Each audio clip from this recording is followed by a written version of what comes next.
Tell those guys out there not to make noise, right? Make sure you go and tell them. Yeah, because next thing you hear all kinds of their stories going on out there.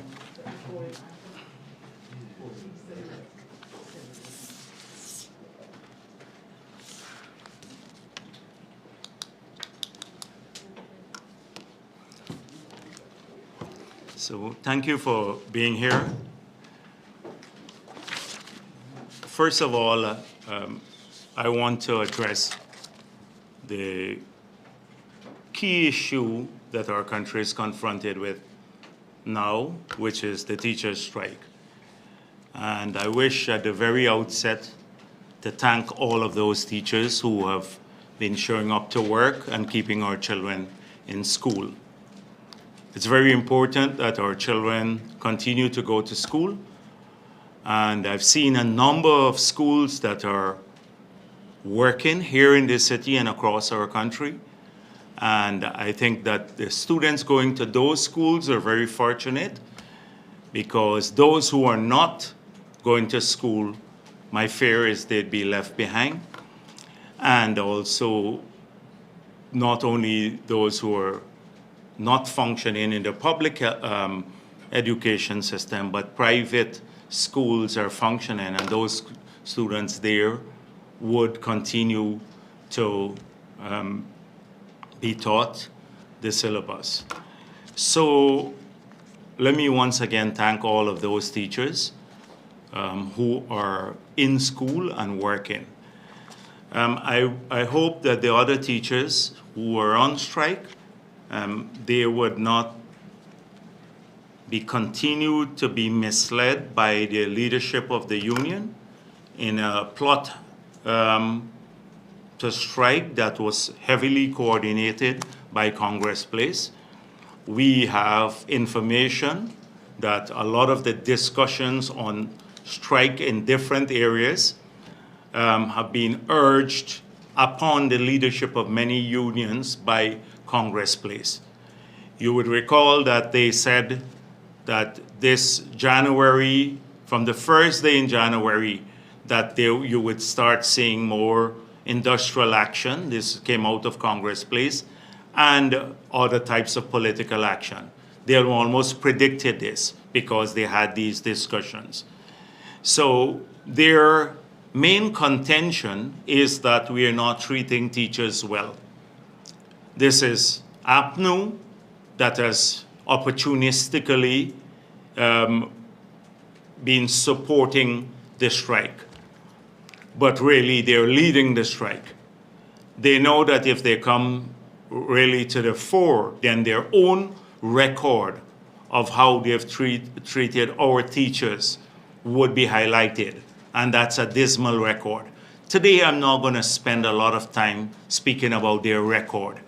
And it is a dismal record of how they treated teachers between 2015 and 2020, as they did with doctors too, when they took away their ability to have contract gratuity. They wanted to force all of them to go on the pensionable establishment. So I'm not going to go through their record, but the teachers themselves know what the record is. And Coretta McDonald also knows about that record because she spoke about it, how teachers were treated in that period. So I want to remind all those teachers on strike today about that record. But their claim is that we have not treated teachers well. There is not enough money in the budget for teachers. We're spending all the resources on infrastructure, and we can therefore afford to pay teachers more, and we should pay teachers more. Well, first of all, I want to give you some basic numbers that we should all know, Because one thing about this strike is that it gives us an opportunity to probably do an in-depth analysis of the education sector and also to scrutinize the record of the teachers' union. So first of all, $135 billion of $1.1 trillion budget was announced in the budget. That's over 10% of the budget went to education alone in this year's budget.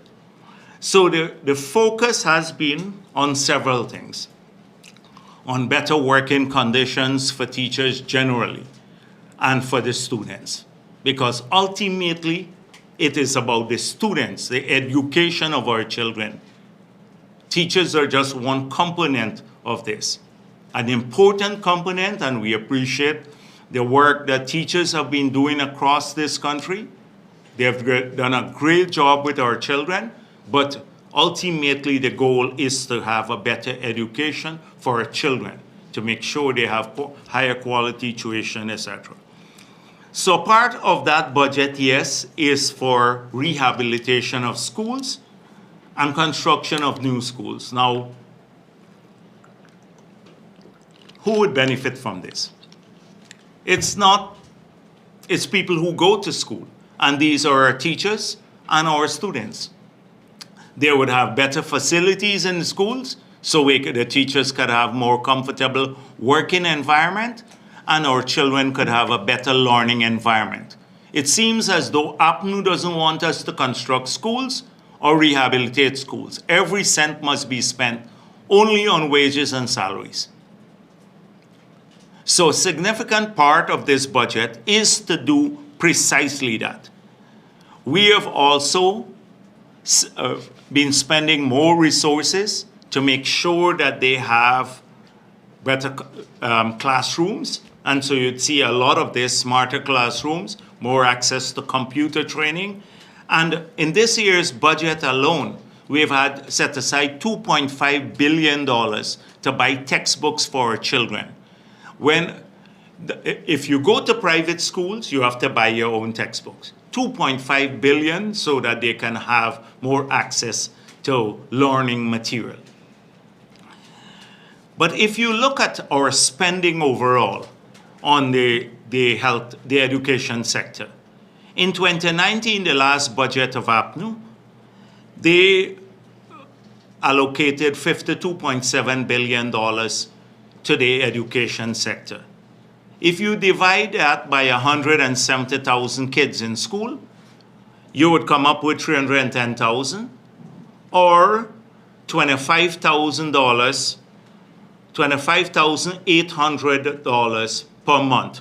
That is $310,000 per year you spend on a child. So you take the whole budget, you divide it by the number of students across the country. It gives you an annual spending on children in the education sector, $310,000 per child.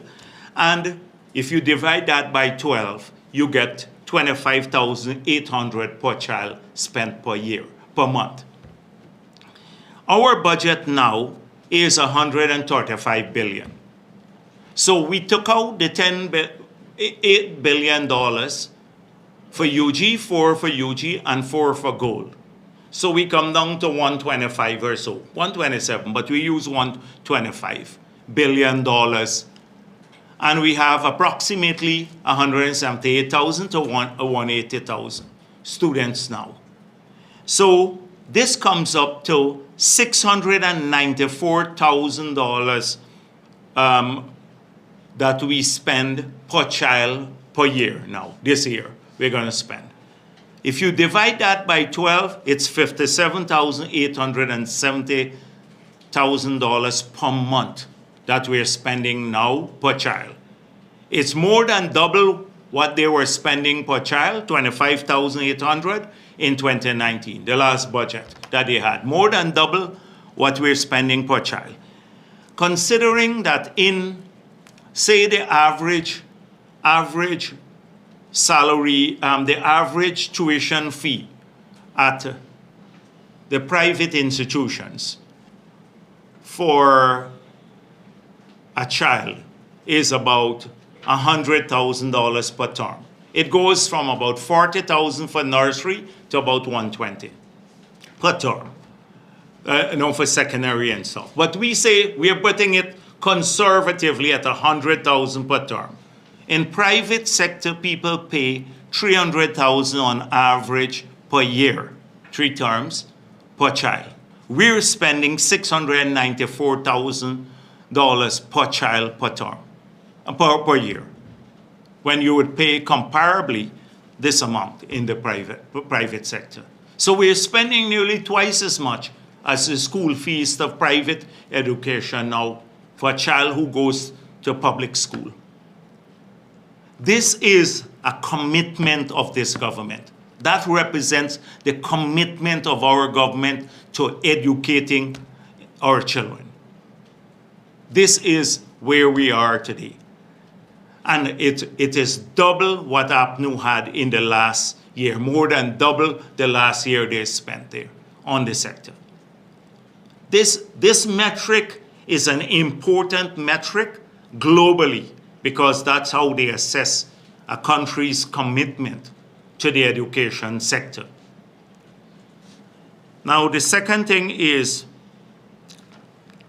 the allocation in 2012, we had a teacher. If you take the teacher per child ratio, you would find out that in 2012, it was 23.16. Today, overall, it's 12.69 overall.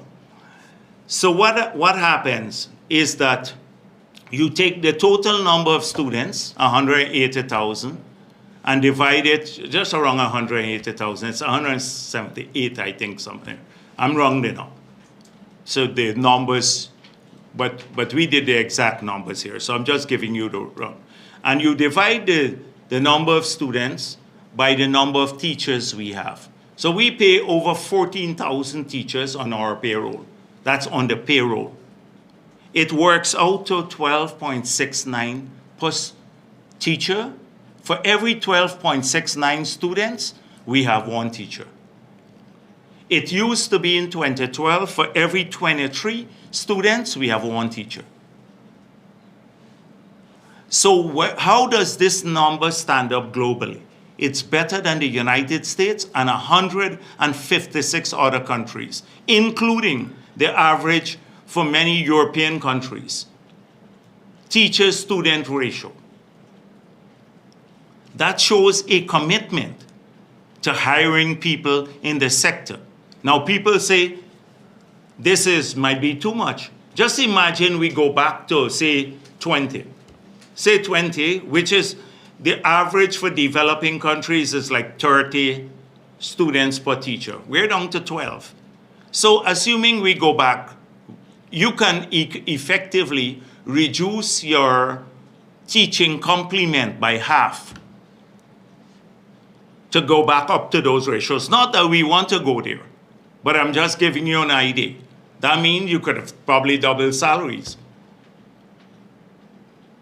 But we have now smaller classrooms. But many teachers across this country may still be teaching big classes.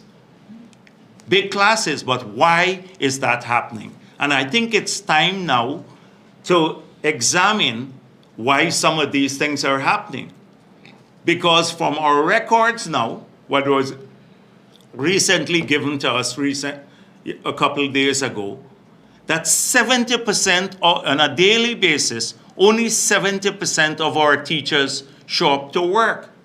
So it means that 4,228 teachers of the 14,000 don't show up daily because only 70% show up to work. I know if you have 14,000 and 70% of 14,000 show up. So we have to examine this carefully because we're hearing about 6,000 teachers striking now. But if 70% or 4,228 don't show up on a daily basis, then there is a big problem, because the state is investing more, it's paying for the teachers, it's putting in a huge sum of public money into health, the education sector for teachers, and what's happening? Many may not show up. And then the distribution is also a problem, because some regions have lower ratios and others higher ratios, and we need to examine this. But clearly, why am I giving you all of this statistic now? Is to show a strong commitment on the part of the government to put in the effort, to make an effort to change the sector and to give our children the best education. But we now need to look at what happens in the sector itself, whether we are getting value for money. This is an important thing. The ratios for primary school, secondary school teachers per student would be different. I didn't go through, I have the disaggregated figure, but I think I made the core point, which is a massive change from 2012 to now on teachers-student ratio, and largely because of our commitment. We hired, since we got back into office, over 2,000 teachers more we added to the complement of the existing number of teachers. Over 2,000 additional teachers because of our commitment to delivering a quality education in this sector, and we'll continue to do this. These are key points that I wish to make sure that people understand. Now, I can go on about what we indicated. The next thing we said is that we wanted to ensure a better quality education. So I have the numbers. If you look at the number of teachers, we have trained in the last, so we have the numbers of teachers, you've seen it, the complement, over 14,000, low student-teacher ratio. But how are we going to now get the quality up? So first of all, people ask, why is it that we publish the graduate teachers alone and the changes? You will see since we got into office, they say we call for 50% increase in 2015. And teachers have gotten from the 2015 level more than the 50% increase. But under this government alone, graduate teachers have gotten about 33 to 35% increase since we got into office, the skilled teachers. And what's the objective here? The objective has been to ensure that more and more of our teachers go into the skill category, so we have better quality education. In 2 years, in the years we've been in office, we have graduated from CPC over 3,000 teachers. Over 3,000 teachers we have graduated from CPC. And in the last 2 years alone, maybe 3,000 teachers from CPC. The training, massive amounts of money in the budget for training of teachers. As you train and you go up, the salaries start getting better. And that is why we focused on that. And secondly, through the GOAL program, we have over 4,000 teachers who have finished GOAL or on the GOAL program. If you look at the two combined, that will be nearly 6,000 to 7,000 teachers who have benefited from training or are on the GOAL program, from training under this government, on part of a program paid by the government of Ghana. And the moment they hit that threshold, the moment they start getting degrees, etc., you see they start getting the salaries start becoming higher. That's where we want to go. And that is why we are encouraging higher increases at the top. Now, what about the bottom? Teachers We did a survey of the private banks, and their entry level for person with 5 subject CXC is like between 90,000 to 120,000. That is the banks. And when you come in, the teachers at the lowest level, even the aide, they're above 90,000 at that level. So it's competitive with the banking sector, but we don't want people to remain there. We want them to be trained, and we are providing the opportunity for them to be trained to grow higher. That is our plan. So we massive allocation of resources in the budget to the sector, improvement of working conditions, improvement of salaries, providing more opportunities for training and a higher pay at the upper end of the scale, so it encourages people to train. This has been a clear-cut plan for the education sector. And so this is an important component. People say, oh, we left out the people, junior people. It was clear. At the lower level, the salary at the entry level is very competitive for this qualification, 5 CXCs. And a number of people don't even have 5 CXCs. But I would say that the salary is competitive there. And secondly, we want them to not stay there, to train constantly. All of our teachers, everybody, we're encouraging all of our people. Like the 20-something thousand who are now, that's not part of this budget, the 21,000 who are on the gold scholarship that APNU says they would shut down, and it's a waste of time. So you can see the emphasis on education and the spending on education. As I said before, I don't want to go on APNU's record about who got scholarships and how the teachers were dealt with. That's a different matter. So we have established already that the strike is political. We've established that. And teachers are being misled. And a lot of them are made. Now, there are some teachers who you may not be able to convince because they may have sympathies with a particular political party. But there are lots of teachers who are striking, who are being misled. And those are the teachers that I want to ask them to look at some of the facts that I'm going to talk about now. And also the media, because this media here is very selective. I'm speaking generally. They would never scrutinize these agencies that handle public funds often, their state of affairs. Every day it's about government. Every day it's about government. They would give a free pass to certain individuals. So consider the following if it's not time to scrutinize from the media's perspective the records of these agencies. The Teachers Union has collected billions of dollars in the last 30 years. Billions of dollars in dues from their membership. Billions of dollars. The last audited statement that they submitted to the Auditor General was 1989. 89. Think about that. If not 10 years ago, since 1989, they have not had any of their accounts audited.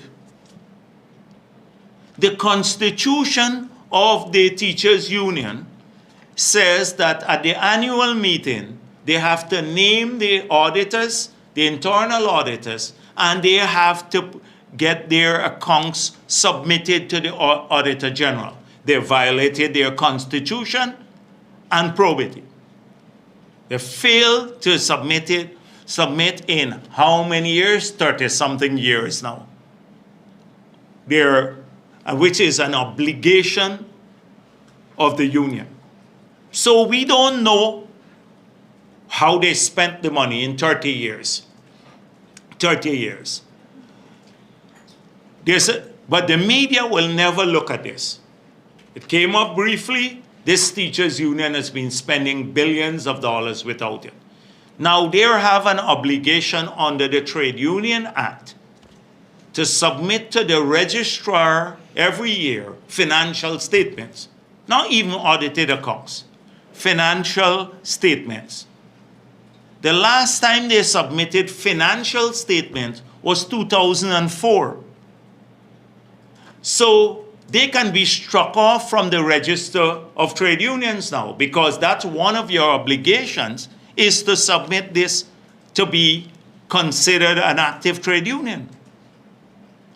So 20 years now they've failed to submit even financial statements. Forget audited accounts.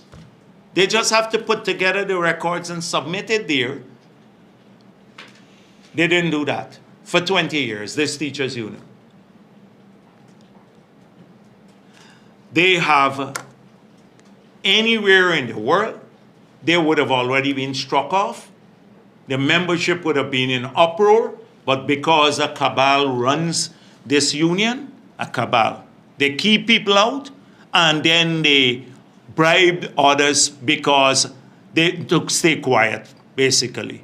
And through the duty-free concession that they had, that they were using liberally for some of their, for people who supported them, to keep them quiet about this. Now, is it not time now that in a free country with a free media that is so aggressive on accountability, to say to a union, where are your accounts? For 30 years, why have they not been audited? How much money did you collect? The billions you collected, where did it go? Why are you violating your own constitution? That you have to do this. But trust me, that question will never get asked. They will never get asked. They'll come after the government for 1 year's record didn't go in on time for the maybe to the parliament, you get asked 100 questions. But here, they collected teachers' money. And this is not, somehow people think deduction. This is teachers' money that they're paying handing over to the union for representation. So this is important. They could now be struck off the register. Not that we are advocating that, because I think it shouldn't happen, but they have a duty now to account for this money. And we've seen them, a number of teachers have called us and say, if we don't strike, we're already told we've run afoul of the union. We'll not get our duty-free concession process, because that's how it was in the past. You had the concessions we gave, this government, not APNU, 100 teachers per year getting a duty-free concession that they never had in the past, that they got under the PPP government. And now we have extended it to even deputy teachers who have not gotten it once, but are within 3 years of retirement, so it would be much more. We handed it to the union to administer, and they use it politically, and also, in my view, corruptly, because I've heard a number of people who have sold these concessions. So I want to say to the teachers who are worried about that and who have called, who are working, that they're not administering this anymore. We made it clear that the government will administer it. So you don't have to worry about the union not accepting this or discriminating against you, because they do that a lot. They do that a lot in the union. You've seen Coretta McDonald lie to the people of this country. We have her on record saying, I don't collect money from Parliament. I collect only teacher's salary. It's not true. It's a blatant lie. How would a person, a leader of a union, not know that we will check? And this is public record. The people in Parliament must know if you're collecting your salary there in Parliament. She collects the teacher's salary and as an MP, and lied on camera. just a couple days ago about this. Secondly, the racism. Now, teachers, we have mixed teachers, we have Amerindian teachers, we have Indo-Guyanese teachers, we have Afro-Guyanese teachers. They're the teachers of our country. These are our people. We have to work for all of them. They take care of our children. And we have to respect them, all of them. They do a great job. And so she tries to make it about racism, like what a pattern. She says we're punishing them because they're Afro-Guyanese. But you have teachers of every race in the teaching profession. So that is something we will not countenance. And the racism and the quiet circles. And therefore, the agency shop, that was a courtesy that was done by the government, was withdrawn. And yet, because imagine we might be very complicit in the fact that we are transferring money every month to them, deducted from teachers, and they're not accounting for the money. But there's a court decision by Ian Chang. So that is why I want to read you what Chang concluded, Chief Justice Chang. He said, in respect to the deduction of union dues in particular, the government of Guyana was merely acting as the agent of the union for the purpose of withholding and remitting such dues to the union. The withdrawal of such agency service by the government of Guyana did not mean that such dues were not collectible. It merely meant that the GPSU was tasked with collecting such dues itself. As such, unlike the case of agency fees, if the plaintiff union suffered any financial loss, it was on account of its own inaction. This was when the case was between the GPSU and the government of Ghana at that time. So I seen they have said that they're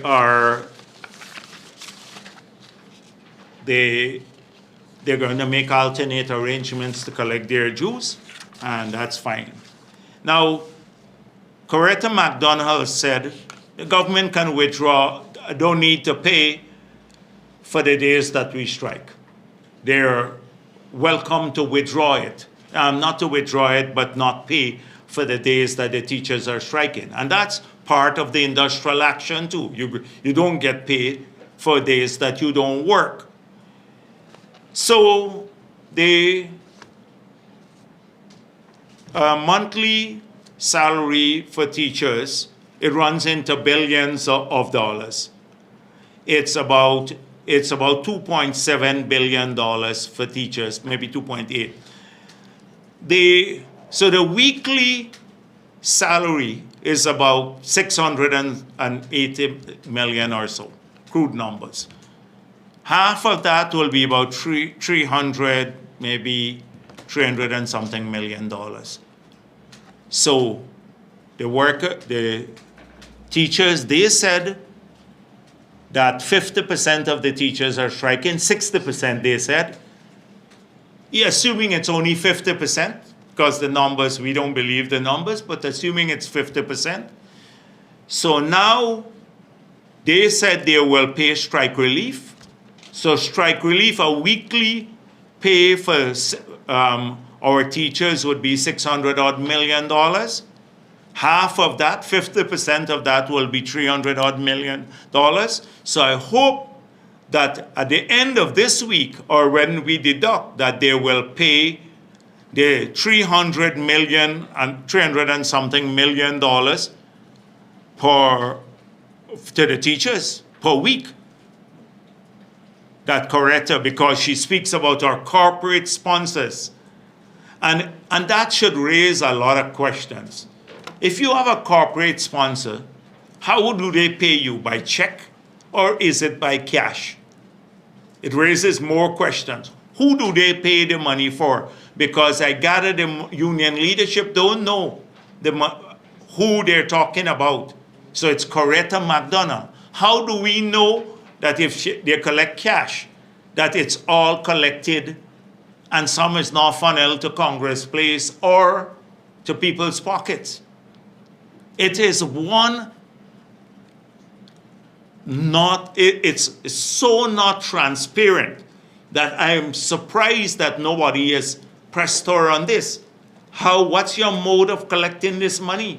Is it paid through the bank? Is it through a check from the corporate sponsors? Is it in a cash? Who knows about it? How do you account for this money? How do the teachers know it? So the teachers, she said they have enough money to pay strike relief for the long term. But the strike relief for 50% teachers, if they claim that striking, just 50% is $340 million per week.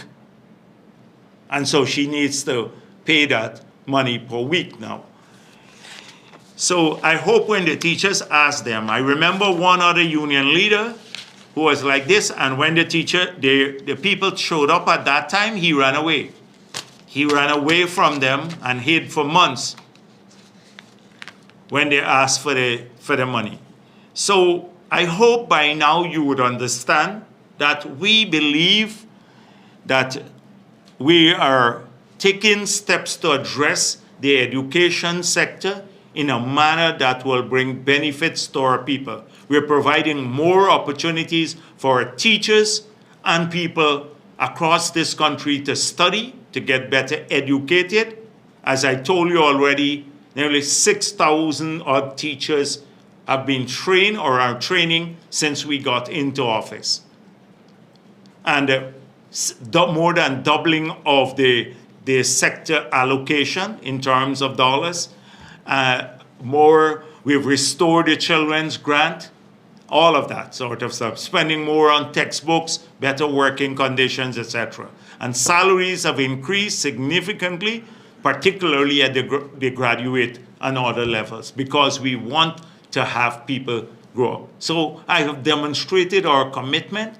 We'll keep working to improve the conditions of the teachers across this country. They play an important role, but we are not going to be part of a political plot by opposition that they did practically nothing when they were in office for the teachers and now come and shed crocodile tears. They shed crocodile tears on this matter. And I hope by now you would see that the people who are calling this strike, that they have so many skeletons in their cupboard. They've been running down this union.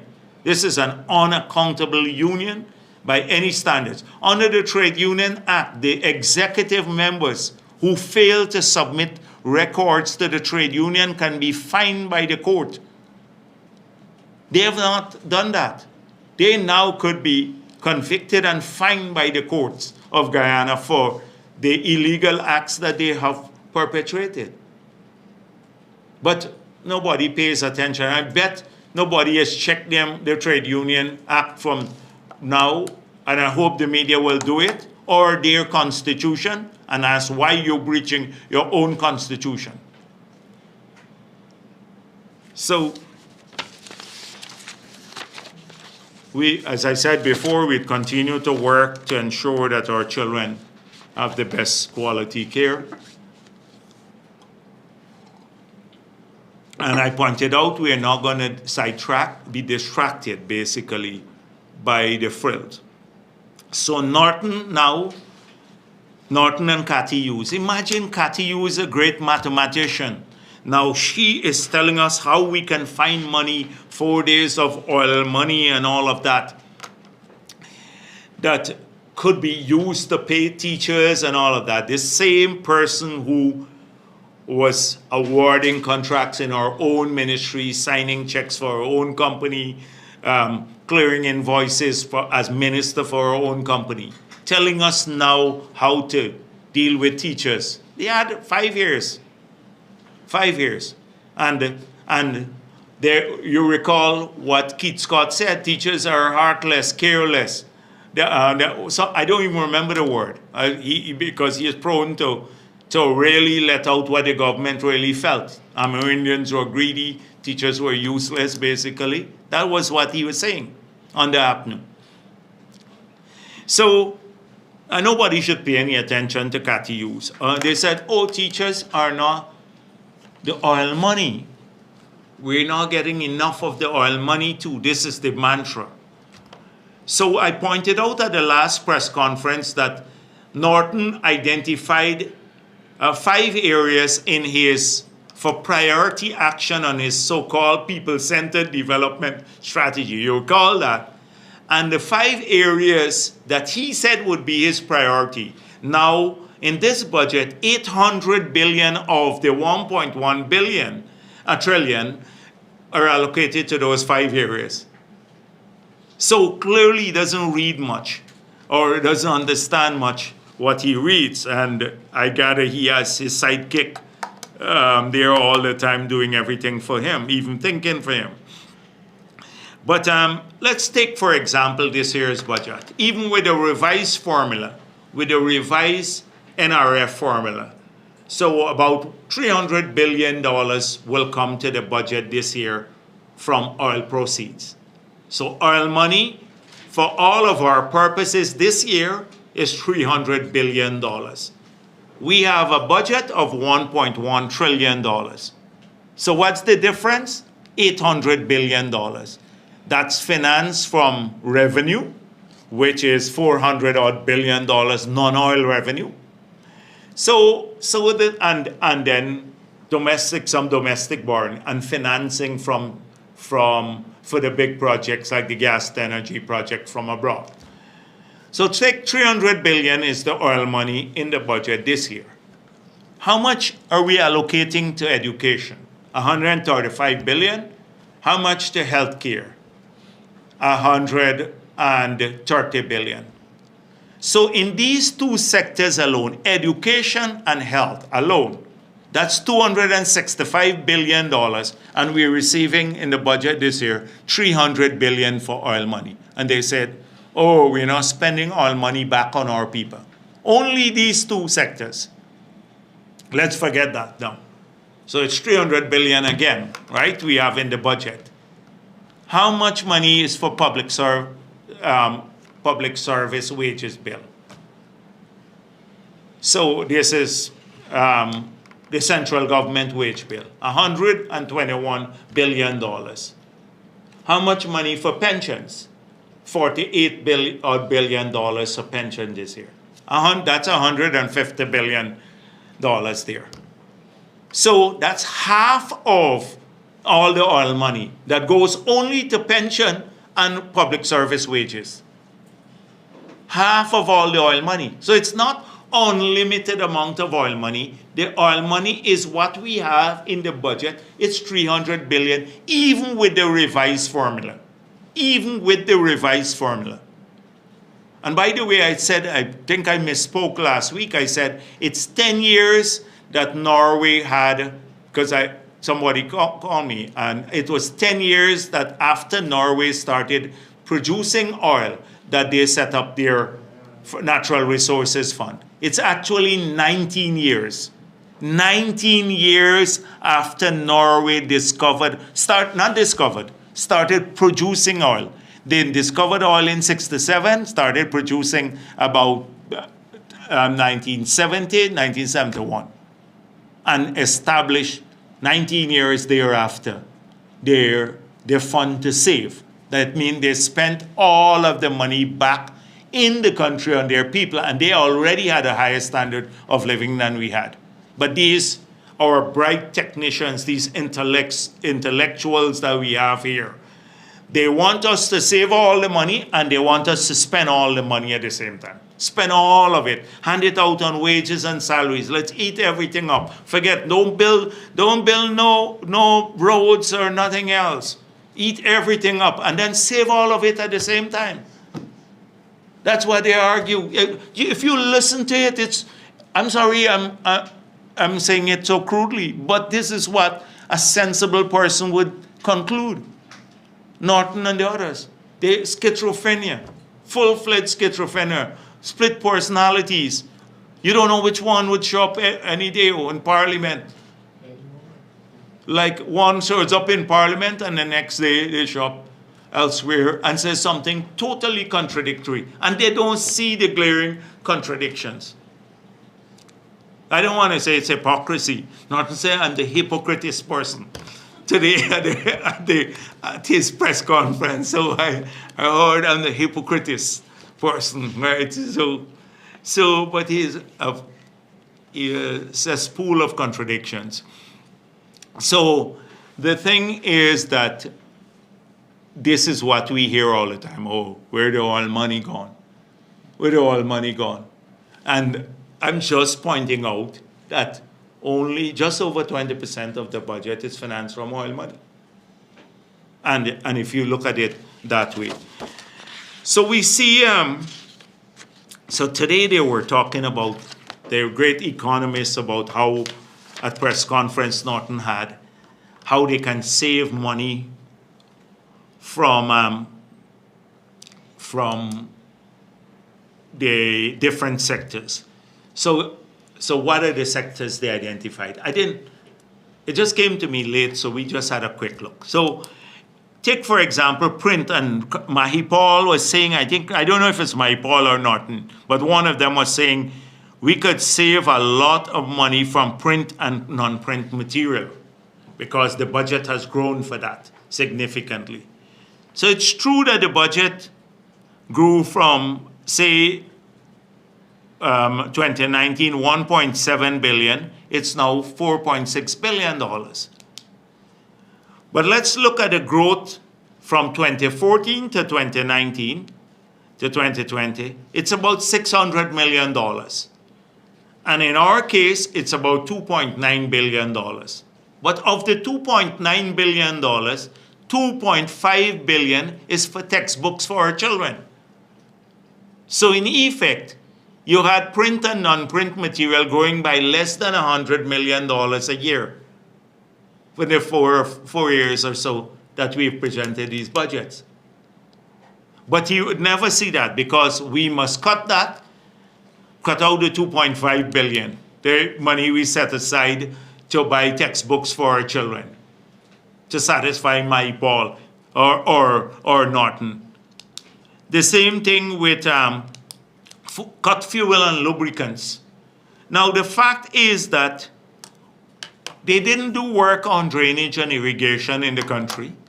So the budget grew because we are now spending money back on drainage and irrigation. So you have an increase in fuel cost there. But so we stopped that and let the trenches collapse again and the drainage and irrigation system for agriculture. I just let it fall apart again. They said, let's on refreshments and stuff like dietary, let's cut back the dietary. Now remember, my point was they grew dietary in a major way. You remember ministers, all the ministers had signing things at all of the hotels. They could just go and eat and sign there. Well, that's not what we set aside the money for. The growth is because we've expanded the school feeding program under dietary, not for ministers to eat, but for our children to have more meals in school. That's where we're putting the money in, not the ministers. And I see they started looking at the salary, how much people are getting now. I hope they do it for Ramjatan and Nagamutu. They had no portfolio, and you would see the benefits that they were getting. It hasn't changed much. We cut out a lot of ministerial benefits like insurance, private insurance for healthcare and all of that sort of stuff.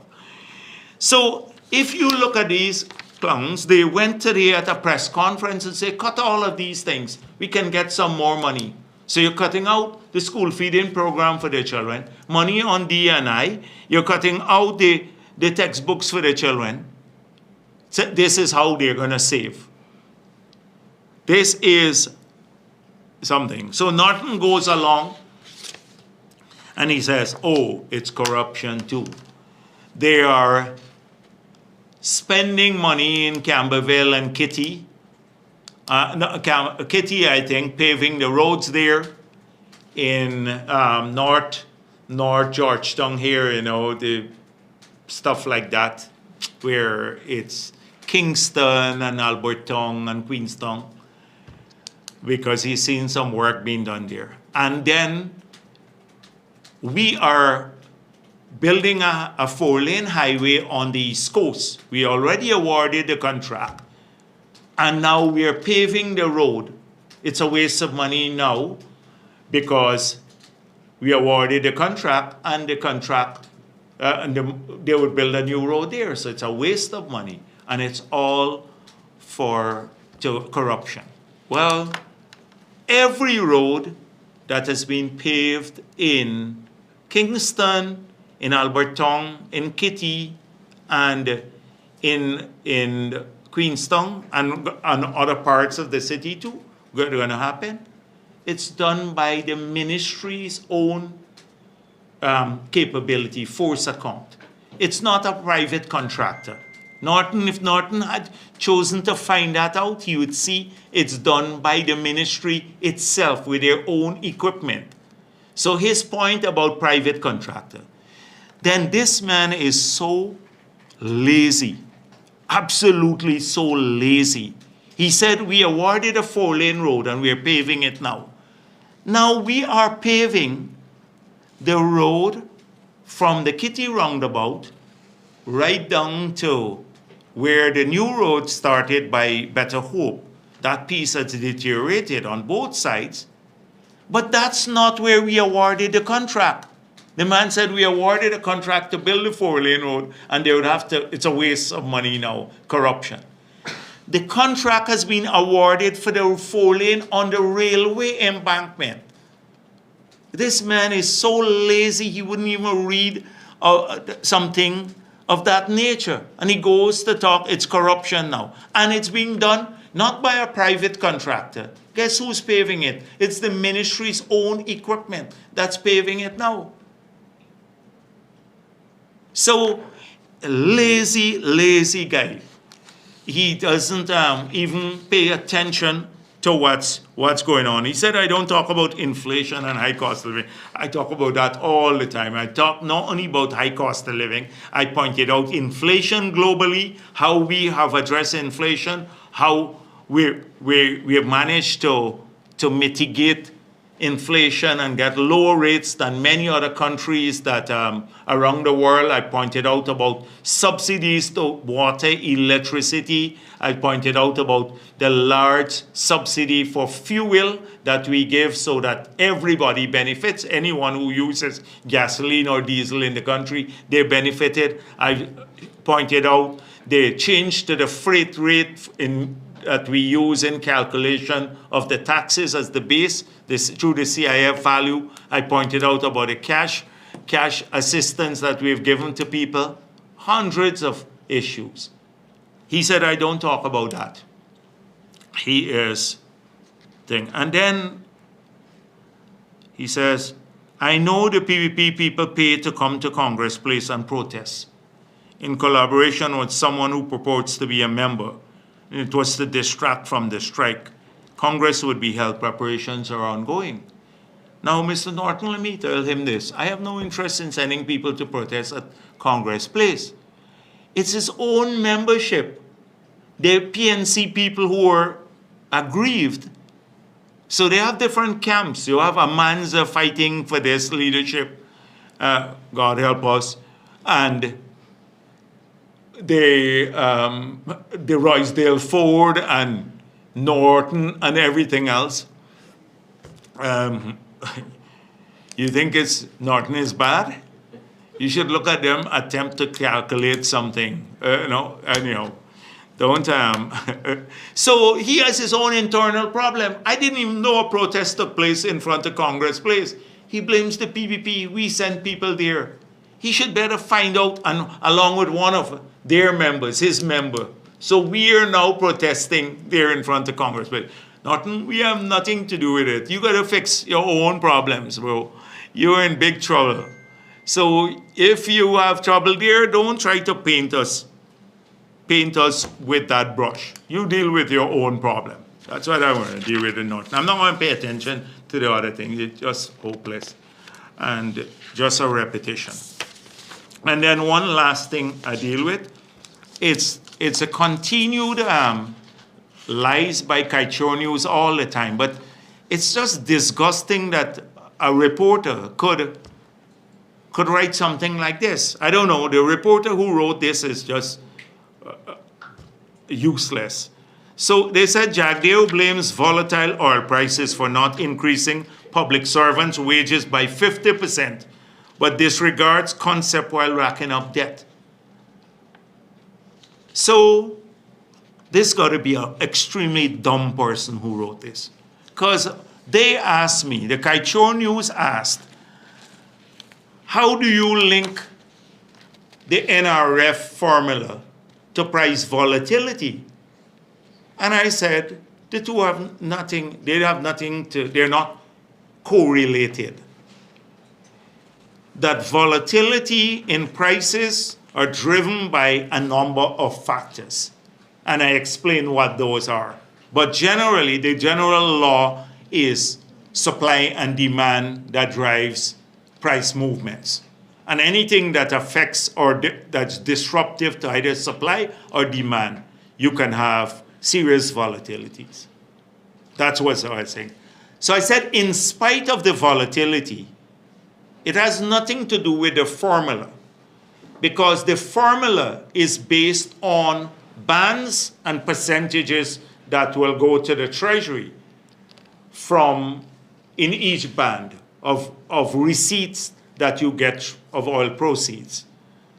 So if you get $1 billion because of volatile oil prices, then let's say low oil prices, then the formula doesn't change. The formula is applied to the 1 billion, and then you get a percentage of that going to the budget. If the oil prices escalate or drop, the formula will not change. It will be applied to the receipt. So there is no causal link or any direct link between the formula and volatility. Volatility is a different thing. So then I explain also that our debt numbers are among the lowest in the world. I gave the figures for the United States of America. I gave the figures for the G20 countries. I gave the figures for the G7 countries. And I pointed out that both the servicing of the debt and the stock of the debt in relation to GDP, we have some of the lowest figures and therefore most sustainable. And then they said, I said that Jagdeo blames volatile oil prices for not increasing public service wages by 50%. And say that, and so this is pure conjecture. It's a very cheap form of journalism. Not that I expect better there, but I just had to take this one out so that people will see exactly what they do. They just distort things totally, and not just distort minimally. Just reconstruct something. It's either they don't understand or reconstruct it in a wicked way. And this is what I think happened here. Thank you. Yes, please.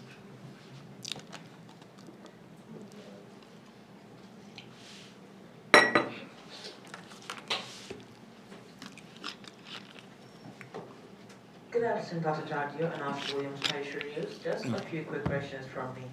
Firstly, on the oil sector in relation to the gas to energy project, it seems like government is getting a hard time securing the loan for the gas project. Firstly, do you believe that this is due to the fact that there is no proof that the project is the cheapest and cleanest way to meet Guyana's energy demands?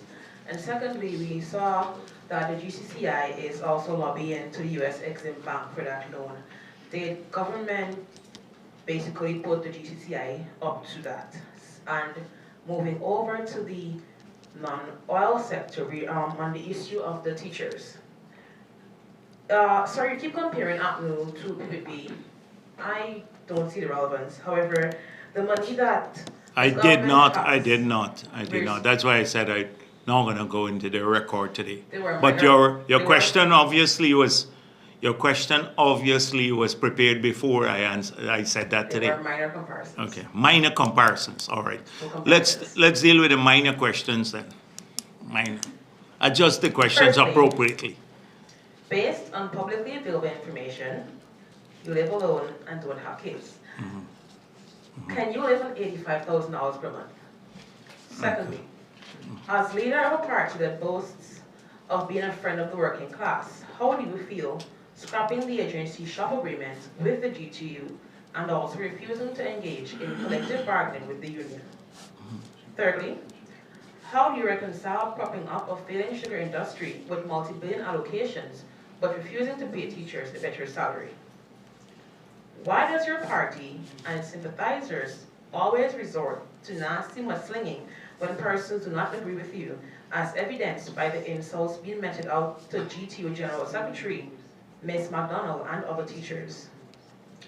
Is your government open to returning to the table in collective bargaining with the union to both end this strike and meet their needs? Does it concern you that large numbers of teachers from your party's stronghold have come? Pardon me? Yeah, that's a PNC question, so let's read it out. Go on, read Thank you. it, read it. The whole Have thing, come yeah. out against you during this strike? What did the last one? Does it concern you that large numbers of teachers from your party's stronghold have come out against you during this strike? Vice President Jagdeo, while in opposition, you had stated that you hope the unions would bargain with the government for at least 50% increase in wages. Sir, now that your party is in government, do you still uphold that position that the unions should bargain for a 50% increase? Yeah, so let me see where we start. So once again, the gas to energy project. The gas to energy project. The gas to energy project will be built. The gas to energy project will be built. It is a commitment we made, and in spite of every attempt by Kiteshore News, by Glenn Lal, by everyone else, the APNU, to kill this project, it's not going to succeed. We have great relations with the U.S. Exim Bank. We've had bipartisan support on this loan. You think a few people, loonies, like Kiteshore News, Glenn Lal, or the others who've been trying to block this project. You think that the people who did an assessment of this project in the US are as stupid as they are? They're not. They come down here, the project economics, the greatest. In fact, if a private person were to build this project, they will jump at it because the economics of the project is so good. Except you recall the Glenn Lal issue about solar energy being cheaper, 3 cents per kilowatt hour. Up to now, he's hiding. So that project will go forward. We'll get the loan. I was asked last week, what happens if you don't get the loan? I said, we have a contingency plan in place. But as far as I see, the loan is moving forward. We've had a great technical working relationship with the Exim Bank. And we don't need the to lobby the GCCI because you're disparaging. Should I say that the drug dealers are putting Glenn Lal up to what he's doing? Or because we want to expose him because he killed someone, that is why he is so angry against the PPP government? Or we wouldn't allow him to be corrupt? You just said that we put GCCI up to write this letter. This is the disparaging view that you have, but it comes directly out of Congress Place and the work mind of Glenn Lal. It's not as though GCCI doesn't want for their membership to have cheaper electricity because they're manufacturers. They have a vested interest in this project. They want the project to go forward because their membership would have cheaper electricity, which will make them more profitable. They can export. It would the people of this country would save $100 million US to every year from this project alone, leaving out what we will save as a country. So it's going forward. Now, whether I could live on 80, I don't have much expenses. You're right. I don't have much expenses myself. And whether I live alone or not, that's my business. I'm not going to tell Kite Show News my business, or whether I have children or not, based on information in the public domain. But that's my business. So the question is, can you live in Yes. So I'm coming to the $85,000. So now, no teacher. If not, then let's pay everyone $500,000. If that's the living wage, take every cent that we have in the budget, because that's the kind of planning that will come out of APNU and bankrupt the country, so that 4 generations later, not 4, but 3 generations later, we're still struggling from their debt. When they did exactly the same thing in the 70s, when the bauxite prices and sugar prices were high, 3 times what they are today, they ate every cent of it out. Ate every cent of it out. And borrowed to where our debt in 1990 was higher external debt than what it is today. I explained that. On a 300 million economy, and we have a 22 billion economy now. And the debt was higher in nominal terms. Forget real terms. So we are never going to practice that kind of economics. Why not? Why not just have any agency? Why not just pay everybody what their salary is in the US, in this country? Why not pay everybody what their salary is in the US? Because your revenue has to sustain it for it to be in a long-term way, to be sustainable.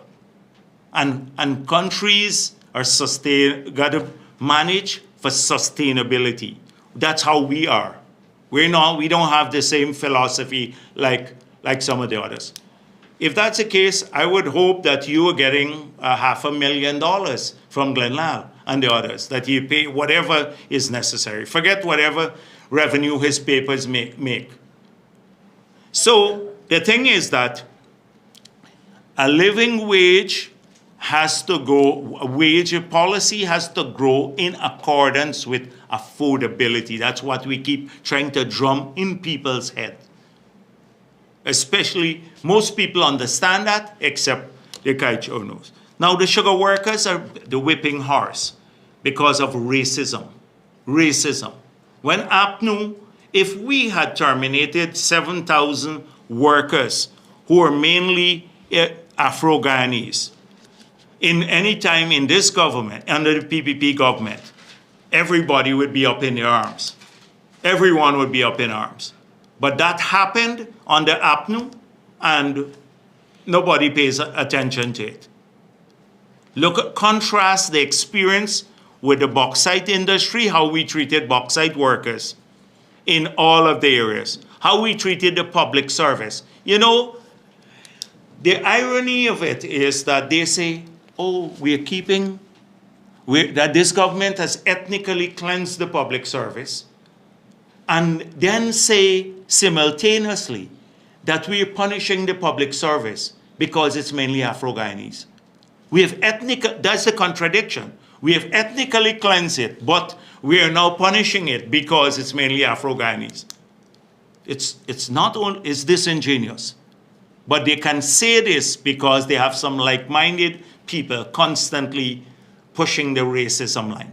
They can't come out of it. So sugar workers have been the whipping horse. There was a time when sugar revenue was nearly half of total revenue in this country, and the country lived on it. At that time, through the sugar levy. Have you ever heard about the sugar levy that sustained the country when all the other sectors were falling apart? You should go back and look at the sugar levy when it sustained. Nobody spoke about that. You didn't. I just sat here and said, we're giving $5 billion in subsidy to the sugar industry this year in the budget, but we have over $4.5 billion to subsidize electricity in Linden and Kwakwani and not a word about that. So that they will pay cheaper rates. We are paying their electricity bill. You take $4.5 billion and you divide it by the number of people who live in these areas, and you will see what's the per capita allocation they're getting. It runs over to $300,000 per person that they're getting from the Treasury. We're not giving that to the sugar workers, every sugar worker, $300,000. They're working and they're not getting that. So that's the racism. Now what you raise there is pure racism. It's always bringing in sugar workers. The mudslinging, I thought it's the Coretta McDonald who's been doing a lot of mudslinging. They're putting out all kinds of things about Priya Manikchan handbag, everyday racism. What's worse mudslinging and vileness than racism? Promoting racism in our country. That's the mudslinging. I've substantiated everything that I said about McDonald here. I've said, first of all, she lied. She lied saying, you have it, unless you haven't seen it. I'm sure you saw it. She lied on camera saying she's collecting only a teacher's salary. And the fact is that she collected both the teacher's salary and from Parliament. She's collecting a salary from Parliament. Did I do the mudslinging? She lied. She got exposed. She got exposed. She and the membership, they are not. How many years has she been the leader of the union? All those years, not a single year has she produced audited statements or even filed the financial statements with the registrar. For all those years, where did the money that they collected from the workers go? The billions that they collected. That's mudslinging. They just don't want the tough questions asked. That is precisely. That's not mudslinging. The agency shop, it's quite clear. We're not going to support anyone who tries to divide our people by race. We said, you're entitled to collect as per the ruling of Ian Chang. I read it to you. You are entitled to collect your dues, collect them. They said they would collect them through some money collection agency. That's fine, they can collect their dues. But we're withdrawing the agency shop. This was a courtesy that the government had with the union. And so if you look at the nastiness in Parliament too, the same Coretta McDonald you were speaking about, you should go and look at the Parliament. She made a mess of the presentation. She didn't know anything about the sector, if you look at her performance in Parliament. And that could be substantiated too. So the collective bargaining, the 50%, as I said before, in 2015, we said that they should meet with the teachers. First of all, meet with the teachers. Coretta was, as I told you already, coming over to my office. I can't get a meeting with them. It's not, forget the 50%. They couldn't even meet. They withdrew the 100 duty-free concessions. They weren't getting the 100 that we gave to the teachers' union. I was pushing for them to just have a meeting with the union. This union has been meeting regularly with the people. You've seen the list of 27 items. 27 items that they was put out by Mr. Saddam, put out recently, that was published in the Starbuck News. How we have moved things forward, tried to address the concerns about over 60% of the demands. And these are not wages demand alone. They are non-wages. I had, as president, sat with them and given them an allocation every year to do housing for teachers. The money is still sitting in the account. The money is sitting in the account. Every year, the government would give pay over to the account a sum of money for housing for teachers. Never moved because they couldn't snatch that money. That would have had to be accounted for. So they were not too interested. Housing we dealt with. We dealt with duty-free, a number of other things. You just look at that list. We've sat with them. They've had more engagement with us and more issues addressed by us, if you just read that list, than they did under APNU. And I pointed out the wages increase alone in those categories, so nearly 35% in the 4 years we've been in office. So conceivably, it would be close to 50% in the 5 years. Conceivably, it would be close to that. So I have great credibility in this area because of what work we did with the teachers, and we continue to demonstrate here. I've demonstrated with numbers here. So this is all, the reason I spent this time going through this, because I wouldn't normally with Kaichor News, the vindictiveness here, because this is purely out of APNU. It is almost the vile thing. You know, they don't deal with analysis of the numbers. Look at what I just said before, cost per student, etc. They'd go back to the same file thing, sugar workers. Oh, you're all spending too much on sugar workers. Wouldn't say a word about the scholarships. They're the ones, and people of every race benefiting from this. This is the undoing of APNU, the attempt, the racism. And they're not gonna survive because we'd fight it with every fiber of our being, the racism that APNU has, for all of our people. That's the only way forward. Yes?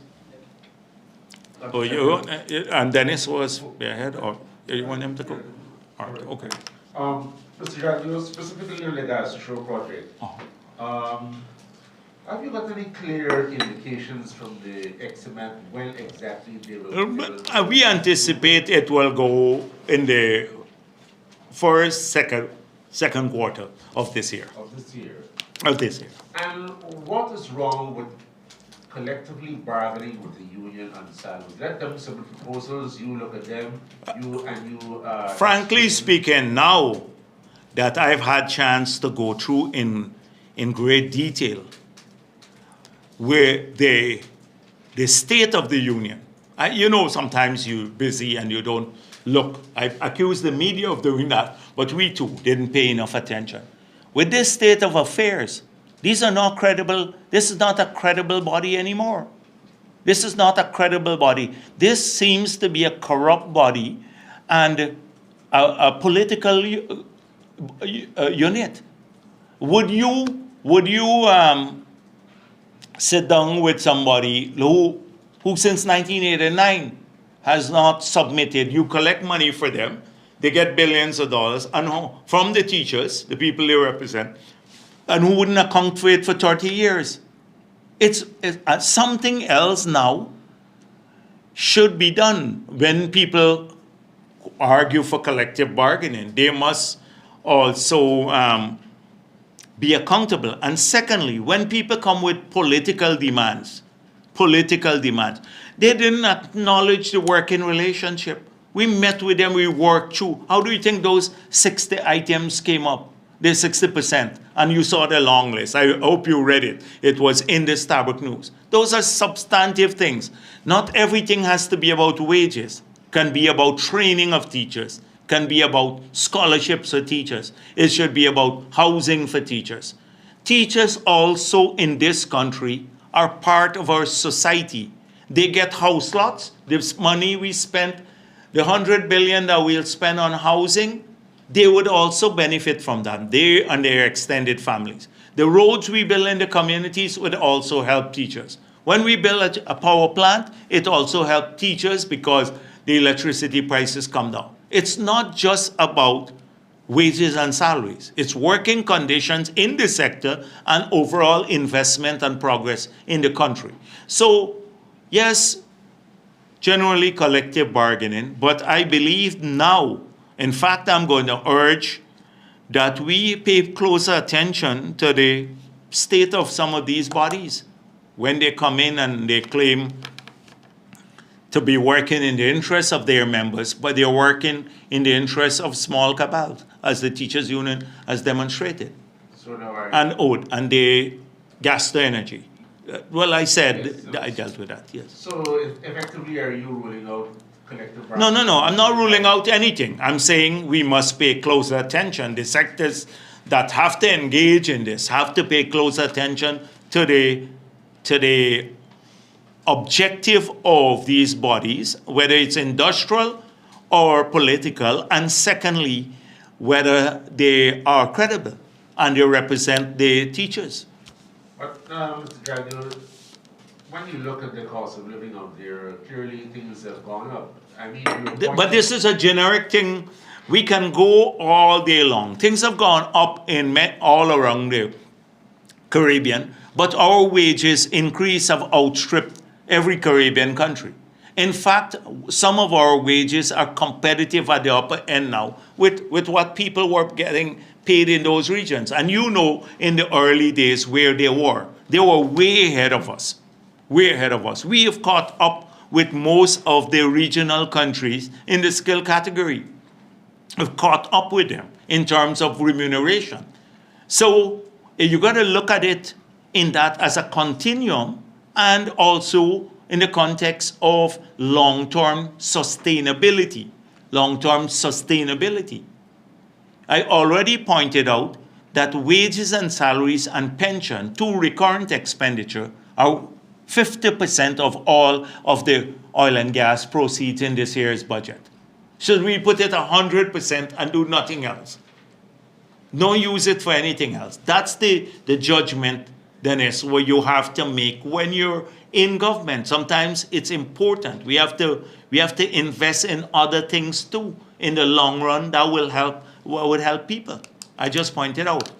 Penultimate question. Sir, your administration is being accused of really treating, for instance, GAO with kids' gloves whenever the workers go on strike compared to other unions. Example, the GTU. They're basically getting a sledgehammer from the government in response to but GAO, listen, if you want to be fair to the sugar workers and people who are fair in this country, you would look at the 5 years of APNU. 5 years of APNU, 7,000 of them lost their jobs. They didn't even want to pay the severance. They had to go to court for their severance.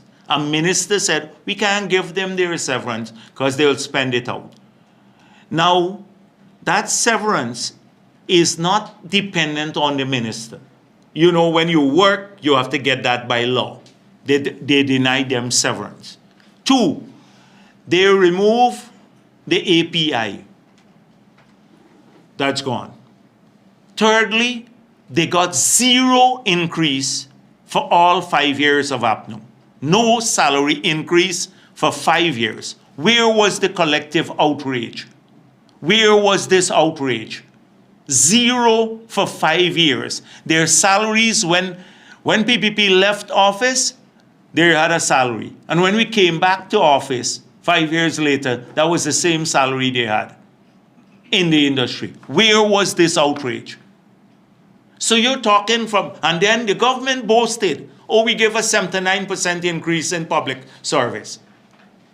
Is that not shameful and disgusting in a country that's trying to move with all of our people forward? It's not the worst act of discrimination. This is what it is. And people should be outraged about that instead of using sugar workers now as every time we spend a cent on it. There is a difference too. That's a company. Gaisuco deals with it as a company. This is central government dealing with the teachers or the public servants. So there are two different things. The company versus the central government. So it's like GAIRL deals with their own workers. Gaisuco deals with its workers. Every other agency. So that's a next difference here. But if you look at the wages at that level, people who go out and work hours and hours in the field, they're way below what public servants get even at the junior level. Some sugar workers who go in the fields, they get less than what an office assistant would make. And so because of this big act of discrimination by APNU that this country shamefully stayed silent on because of racism by some people. Racism, shamefully. We got to work for all of our people. And that's what we're doing every cent. When we put back the children's grant, it went to all of our children. The pensioners, all of them are getting the money. Public assistance, everybody. The scholarships to all of our people. You look at the numbers, you look at the ethnicity of the people who are benefiting. Because we work for our people. And our people is not only those who support the PPP, for the country. Cheerful. When they sent home those 2,000 Amerindians and took away $700 million from those villages, APNU did that. Where was this big outcry? The pure discrimination. And this country works with double standards. So now I'm being asked about sugar workers. What happened in those 5 years? Their base never changed. Their base salary. If they get 10% now, and normally they get the same 6.5%, like 6.5%, but on a base that was effectively a base that never changed for 5 years. Are you worried that the strike can widen with solidarity from other unions that have workers in government? I'm not worried, but I know that workers are being encouraged. We've had 2 cases where we've known that the leadership of some unions have been consulting with the PNC to try to get workers from other areas to go. We'd have to deal with it. We'll deal with it if people want to move politically. APNU is a party that has no plan for this country. This is typical. Disruptive, no vision, no plan. Their playbook is known to me. I've dealt with this for donkey years, really. Their playbook is clear about doing this, creating industrial disruption, hoping that some people, they asked me about, the Kaicho news, that some people, pro-PPP people have protested or joined the union. Many are misled and many don't see it as political, and that's their right too. And I know that many of them may go there, but they'll vote PPP at the end of the day. So I'm not too worried about that. We're not victimizing because you go on the strike. But I want them to understand that this is a political strike. This has nothing to do with their interests. And sometimes they're intimidated too. Many of them are intimidated. They got to go out or else we treat you badly, or something like that. So they asked me about that. I think it was the kite-shore. So getting back, I missed your point again. No, I was wondering whether you... Oh yes, when I'm worried about it. It was the old playbook. APNU will try it. They promised that this year we'll see more disruptions. So they're calling Lincoln Lewis, calling for people to come on the street, the old same Lincoln Lewis. I've had to deal with him 25 years ago. The bauxite workers chased him from a meeting where I was because they said he is an old scamp. And they chased him off. And he never forgave me for that because he was busy selling out the workers at OMI. And you look at his dismal history. They were trying to, he caused basically the disruption in the bauxite industry. Misled the workers. Alcoa walked away. Everybody walked away. And we had to pick up the pieces and try to keep the industry going. Walked away. So nothing new. Mr. Jaffarali in Parliament during the budget debate said that Mr. Dharamlal will be returning. Will he be returning as a minister after 2025? I don't know what Jaffarali said, and we have never had any such discussion. We've never had any discussion. We are planning to win the 2025 elections. You know that for sure. We're planning to win it, and then the president will decide who the cabinet is. I don't know, Jaffarali might have slept one day and had his own vision or something like that. The president has not decided who will be in the cabinet in 2025. And at that time it will be discussed. So you have a lot of craziness that goes on in the parliament and stuff. But I can assure you, the cabinet for the post-2025 election has not been picked as yet. Dr. Jagdeo, Ganesh critic for TBN. I know I'm a little late, but I know you were addressing certain issues with the press conference of the opposition. I don't know if you addressed the opposition touted economists who suggested or tried to tie the IMF's report on Guyana, pitting Caribbean countries, putting Guyana lower, tried to tie that report with Skeldon. Now that's way back and it's way off, a child could see. Can you explain from a genuine economist's point of view to bring clarity to Guyanese before they get confused with this? But last week, I think what is happening is that Norton feels a bit embarrassed. So he felt embarrassed because he went to Parliament, he had a long speech that he read, and his speech purported to unveil a development strategy. He called it people-centered strategy, but it was a one-paragraph, basically, kind of strategy. I had to demonstrate last week what a real strategy looks like. I brought one volume of 6, and I read the table of content as to what issues normally you will address in a strategy. He then concluded that he has priority areas, and I pointed out that in his priority areas for his one paragraph strategy that he unveiled, that 800 billion of this year's 1.1 trillion budget are allocated to the very same areas. He then said he developed some fancy coefficient. He, for wages and salaries, took the wages and salaries and deflated it by GDP, the whole GDP, and then discounted the tax rate, but not just personal tax. He looked at the whole tax base, including indirect taxes. He then discounted it further by inflation rate and came up with a number and then said, look at this number in 2019, it's higher than 2016. And I pointed out that's not economics, it's nonsense, pure nonsense.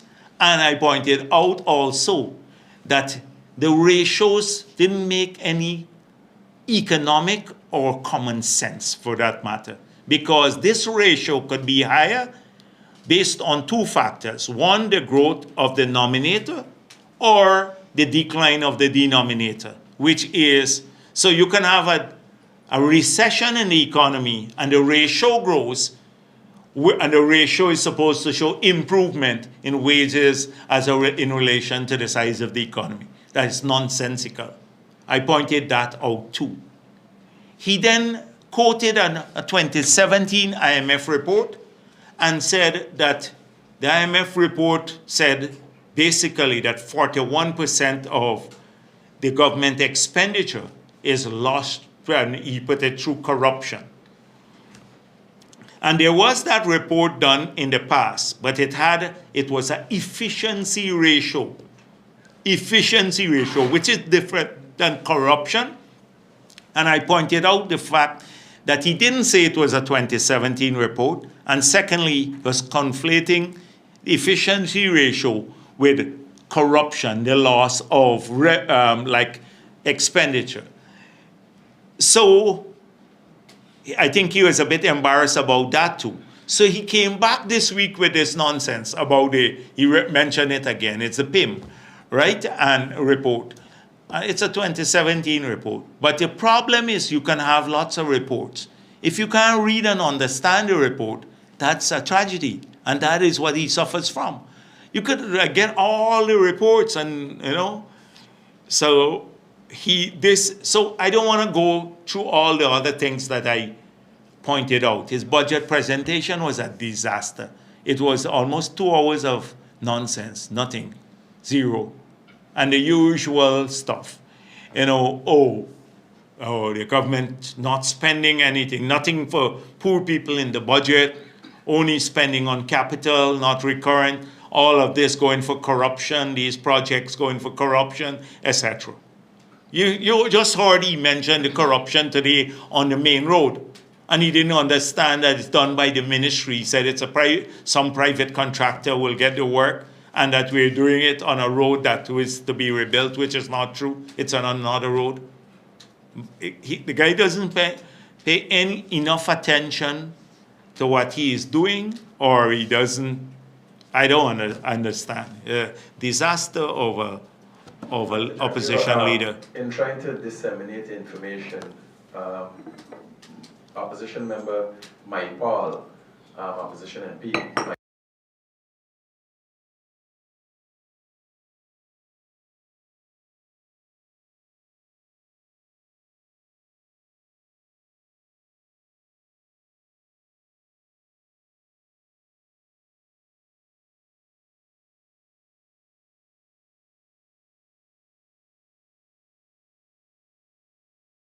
Would build one for their police, but it's not just to go back to the old brick dam type operation. So you'd have a series of activities there of a different qualitative nature.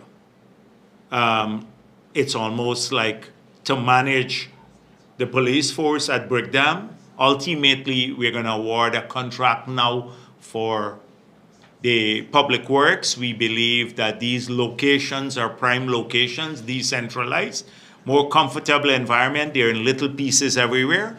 And that will happen. That will eventually go with public works. So that's not true. It didn't happen. It's going to happen. We're going to spend more money on government buildings, but to make our workers more comfortable, modernize the services available to them, but not for like Office of the President. We had proposals to build a bigger building. The President is still using this, still using State House. It's not for prestige activities. It is for better functioning of the government. At least we will be getting something when it's done. They built the 1.2 or 1.4. We don't even know the numbers, or it could be 1.6. The place for the donkey park that we have just next door here, it's called again Durban Park Stadium. That, tell my Paul, it's not like that.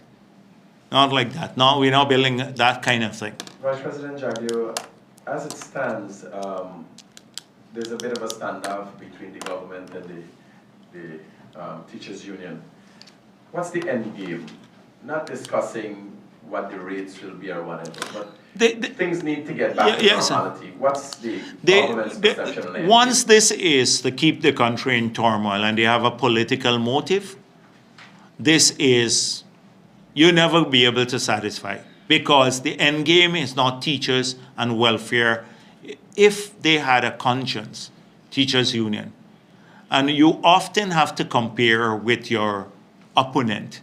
So in spite of what Kaichori said, oh, why we're comparing? Because they're a disaster for our country. That's why we have to compare with them sometimes.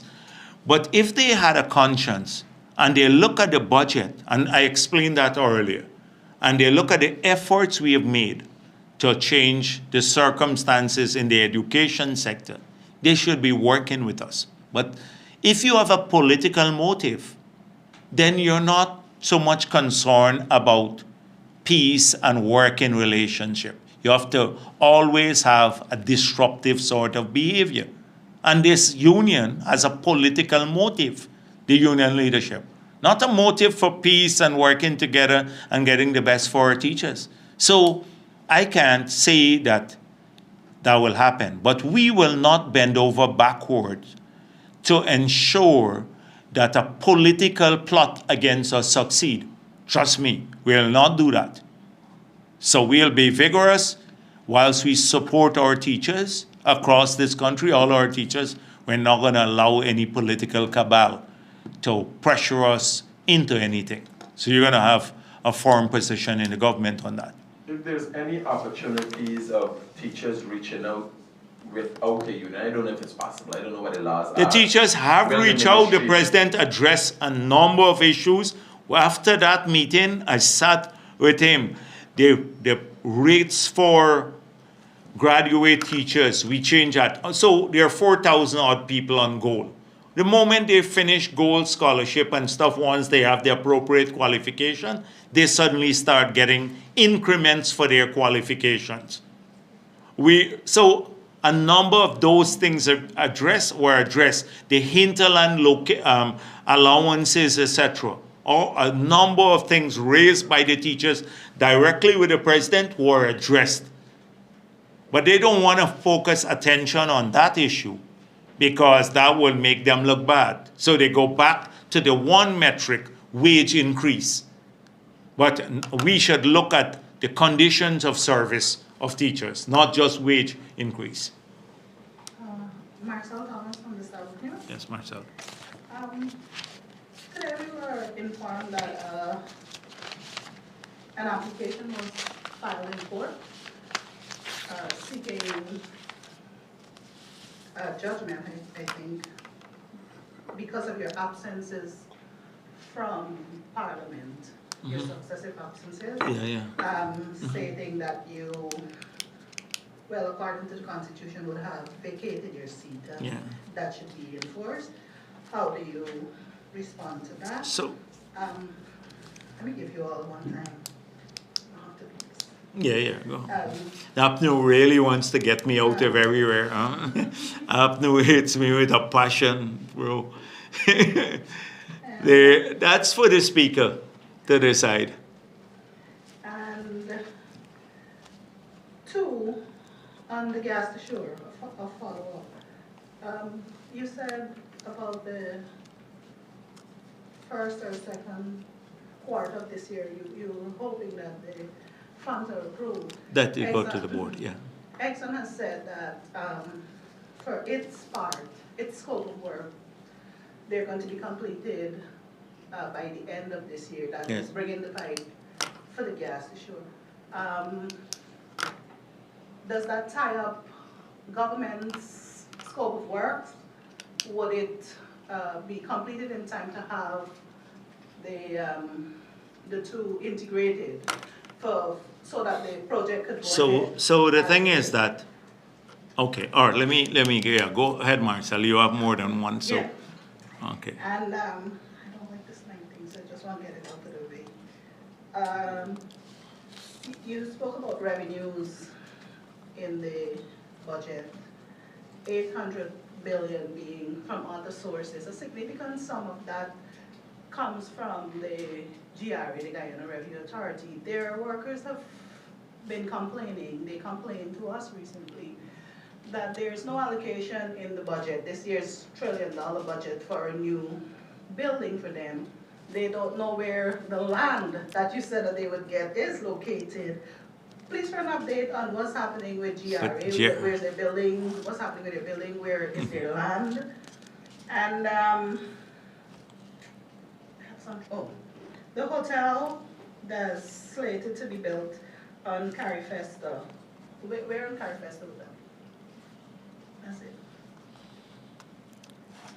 So what was the parliament, yeah. So that's a matter for the speaker and we'll respond accordingly, right? So we'll deal with that accordingly.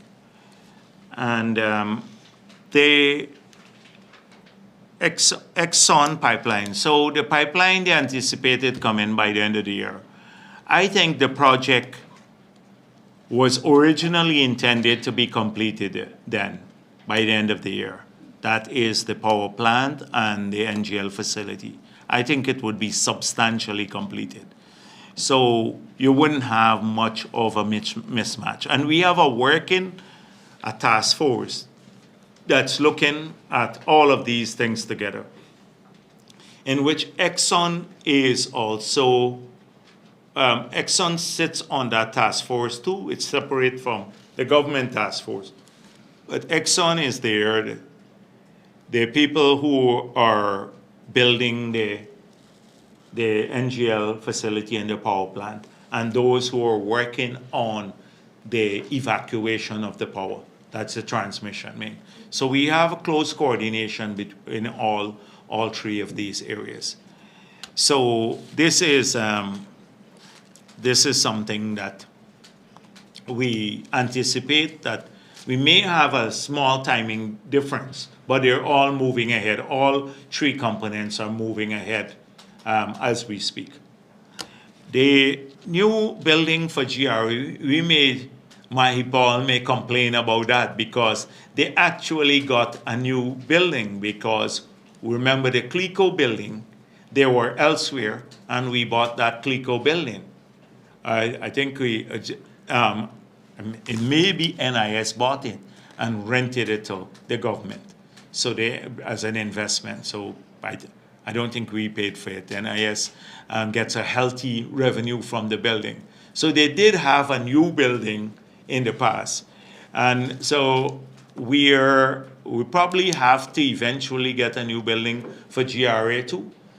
But they did fare better than many others. Camp Street you're talking about? Yes, Camp Street. Remember, they were at Lamaha Street, there were different places, and then we got the Camp Street. At that time, Camp Street building was a powerful new building. Now it's based on the new standards that's being developed. So eventually they would have to get a new building for GRA, but I don't think it's this year, it's gonna happen this year. And they have a ton of facilities. Most likely the buildings would be along either the corridor going from Georgetown to Eccles, the new road, or on the new highway.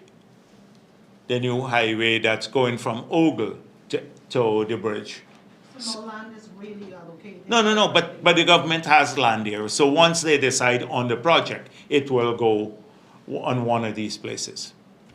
And in the interim, for the mold, that is... Yeah, what the station should be asked that question, what he's doing about the mold and stuff like that. He's the head of GRA, that the workers are as comfortable as possible, etc.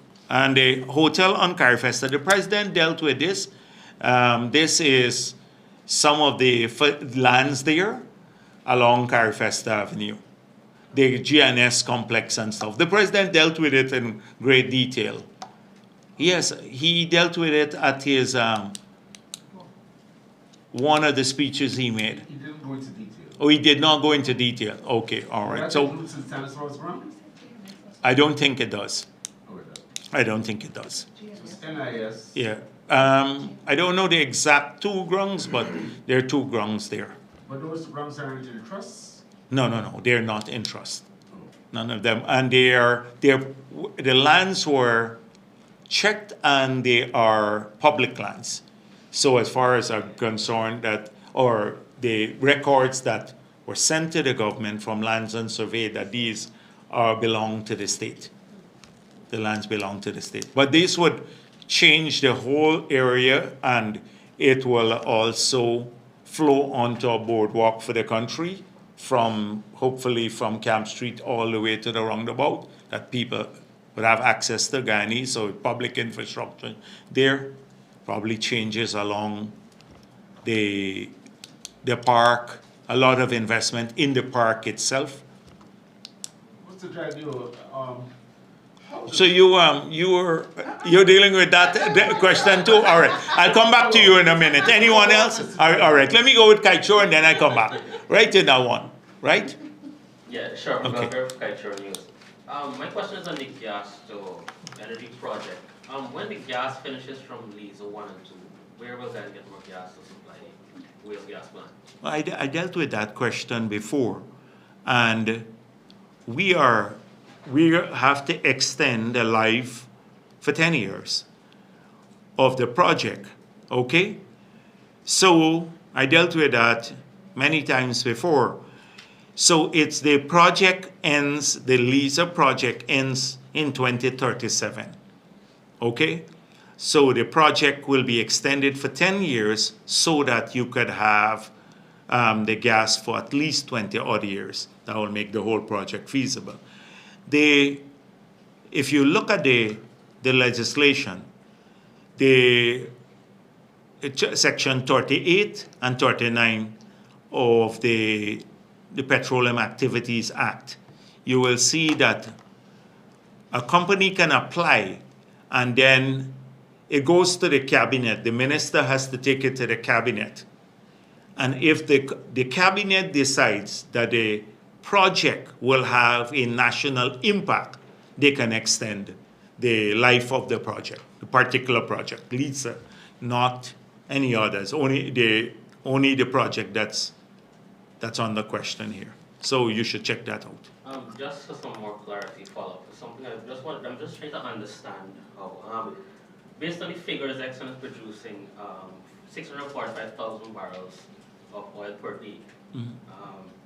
I think is estimated to have some 1.7 billion barrels of oil in Liza 1, Liza 2, and BHARRAT. When, at the rate that Exxon is producing, this oil is going to finish within like 5 years, because they said by 2024 they would have taken 500 million barrels of oil.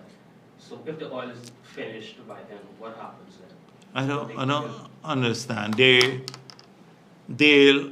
oil is not all coming from Lisa. There's 600 and something thousand. It's coming from different sources. Yeah.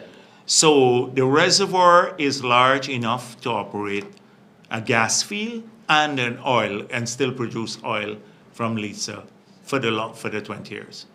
For the 20 years. For the Given 20 at years. rate that 600 Right, yeah. So it is so that this will be operated for that entire period. That is what we're working So on. there won't be any case of extending the pipeline to any other project? Possibly the pipeline could go to, if we have to decide where the additional 80 million cubic will come from, right? Because that's only 50 million cubic we're talking about in the first instance. So they would have to decide now that if another feed will be connected to another project to bring in the 80 million cubic, or we will just use it from Lisa. That's a discussion we have to have. Has a cost come up in discussion, how much it will cost to extend if needed? No, but this is it should be a minimal cost because most of the pipeline would be being built. That is from coming in and connected with the plant. So it's just a feeder pipeline, minimal cost. But remember, we're amortizing the entire pipeline from the project numbers that I gave you earlier. We're amortizing the entire pipeline. And still the cost is like 4 cents per kilowatt hour. So we're paying back for the full pipeline, but we'll have an additional 80 million cubic feet of gas coming in. That's practically coming in on an infrastructure that's already paid for. So it makes it very, very feasible. We didn't even add that to the benefits at this point in time, but that could be added to the benefits. Yes, and then, yeah. Just second question, actually two actually. The second one, at a recent press conference, the Exxon Guyana head, Alistair Rutledge, said that Exxon right now is more focused on production. Yes, I saw that. That is it. This is just an assessment, an appraisal, and giving us numbers. It's an appraisal and giving us numbers. It's not going to change the discovery. It's just a timing when we increase our reserves or not. In fact, they have a greater kind of need to do that because globally, your people look for the parent company. They look at your reserve, your proven reserve, and that helps to move stock prices for the global company, Global Exxon. But they've decided that they want to focus more rather than do the appraisals as to how many barrels are in these discoveries, etc. They'd focus all their appraisal effort on the 11 billion barrels that are proven reserves already, because the projects we have in the pipeline will focus on these areas. So it's a logical thing. It's not going to change the discovery. It's just an assessment and an alteration of the reserves at some point in time. Okay. My final question is, there are some folks that made some allegations, I think they're from Barbados, in a video saying that monies are being, I think they're part-time workers, monies are being deducted from the salaries for not attending government meetings. Is this true? Have you looked into Never heard about it. It could be, it couldn't be. If anybody is deducting it, then that person is stealing the money. Is stealing the money. So you should find out, could you find the person who said that? I have a video. Right, can you get that person? Send me the video, because if somebody deducts your money, then if they can deduct your money for not going to your job, Because a lot of people don't show up at work, and then once we get the record, you're not getting paid for that day when you don't go, but not for anything else.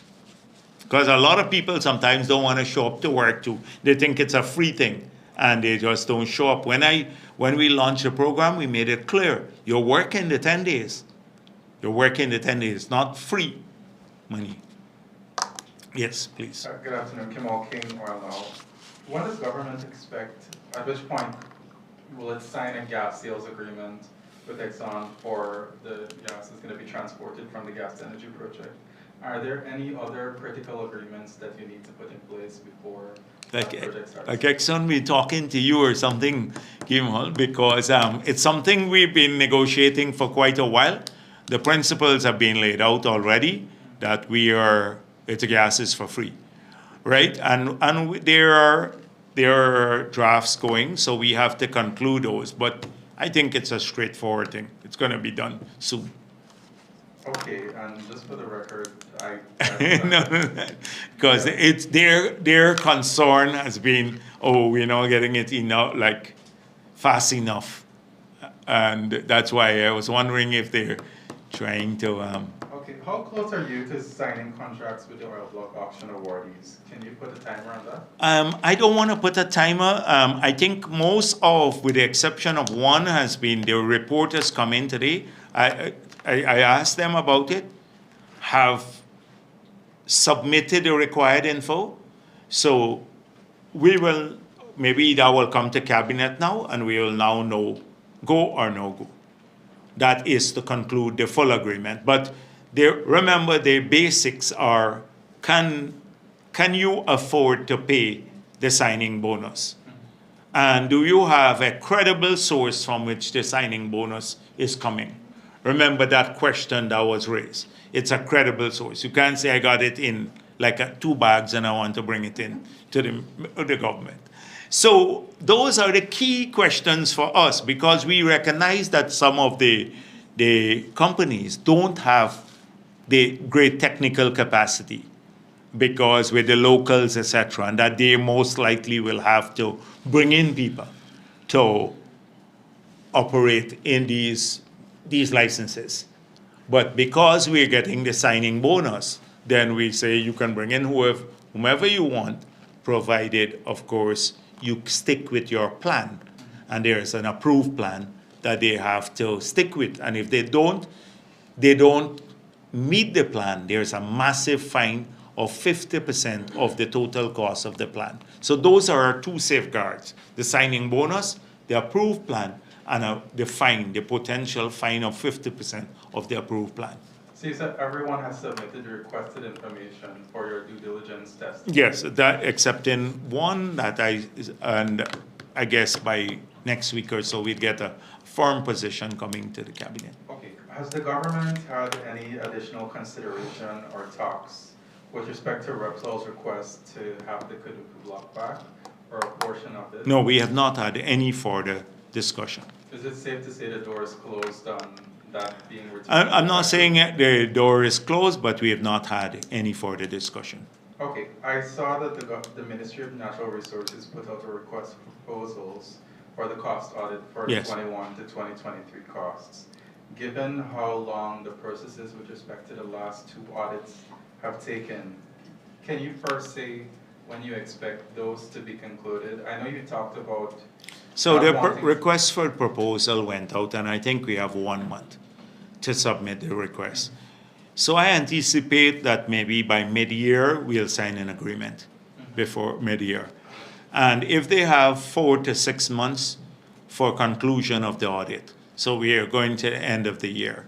Hopefully by that time, we would have resolved the differences on the first audit, and the second one, we would have had a strong position from GRA. So when the next audit comes in, hopefully within the GRA, which acts as our advisor, they'd be able to move fast on it. But the audits would have been completed and current. So what's happening right now? What's happening? What do you mean, what's happening? That the discussions are still ongoing. I told you already. So the position now is, we've made it clear, we are not we're not going to have a negotiated settlement any longer. We're not accepting any lower figure. We have to arbitrate this matter. They're on the first audit. The second one, they're examining all the details. GRA has all the details, so they still need to examine the findings of the auditors. And so that's what's happening there on those two. And then the third one, we're going out to tender to do the audit. So what can the public expect you to report at the conclusion of these processes? That we've done the audit, the technical people have done the audit, and that our advisors, we have acted consistent with the advice of the technical advisors. That's what I wish to report, and that we've safeguarded the interests of the country. This is the report. I mean in terms of findings. Like what precisely? Like you can, like how the 215, there were issues with the findings. So the findings said, we can't account. There's 3 categories of that make up the 215 million or whatever, 212 or 215, I remember the detail, right, 215. Some not enough documentation, some totally excluded, they should not be included, etc. Now, so you know the composition of it. The second audit has also identified a number, and it has said what it believes in. So, for example, they have this novelty. They're saying that we don't believe that all the costs for some activities should be apportioned to the Stabroek block, that some have to be apportioned to other blocks because the services that were paid for by the Stabroek block were extended to the Kaishore and Kanji block. So that's a real finding. And so these are what the auditors found, that's what would be reported, what the auditors found. No, you're not going to have an attempt by the government to change any of these things. We'd have to address those. And how much for the 2021 to 2023 period expenses are we looking at? What's the number? I wouldn't be able to tell you that. You'd probably have to find out from the ministry. Okay, thanks. Mr. Jagdeo, very quickly, has your party submitted the names of the nominees for the constitutional reform? Yes, yes, yes. And who are they? I don't remember. It's Pauline, Frank Anthony, the Anil Nandalal, and 2 others. I can't remember right now. I think it might be Siraj and someone else. Okay. And Anil Kumar, right? And Siraj. Or Gail Teixeira, and Gail Teixeira is the 4th nominee. Oh, and Kwame McCoy, yes. No, not Siraj, Kwame McCoy, 4th. Yeah, Kwame, remember, sorry. Yeah, so McCoy. Which Pauline? Pauline, Minister of Sukai, yeah.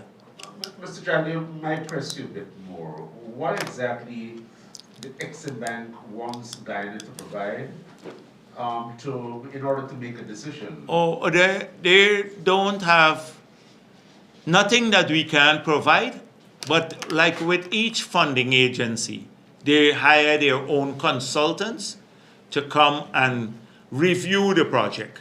They review, we had great meetings, they review everything on the project, environmental, design, everything. And then, so when they go to the board, they don't go on the basis of what we submit. It's a report to say from their consultants that cost over $1 million that will go to the board to say we have examined the project.